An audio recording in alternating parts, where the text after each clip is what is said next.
তো গাইস সবার আগে এই টিকটক ভিডিওটা দেখো, তারপরে এই ভিডিওর ফানি কমেন্ট পড়বো। Let's go. Hello madam, hello hello, আপনার কথা শুনতে পাচ্ছি না। হ্যালো ম্যাডাম, আপনি কি অর্ডারটা দিবেন? ম্যাডাম পাকিস্তানি ড্রেস কিন্তু শেষ ম্যাডাম, আর মাত্র কয়েকটা আছে, কারণ কালকে ঈদ ম্যাডাম। হ্যালো হ্যালো, আচ্ছা আমি আপনার ফোনটা কেটে দিলাম।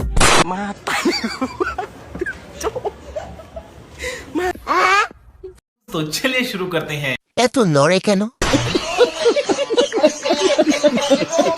এত ছোট গাছে এত বড় ফল কেমনে হলো? দোল দোল দুলুনি, কি সুন্দর কাহিনী। আমি কিছু দেখি নাই, আপনারা কি দেখছেন? কি যেন নড়ে চড়ে। থাক ভাই, লোভ করিস না, লোভে পাপ হয়। তো গাইস, কাকে নিয়ে ভিডিও বানাবো কমেন্টে বলো, আর চ্যানেলে নতুন হয়ে থাকলে চ্যানেলটি সাবস্ক্রাইব করে দিও।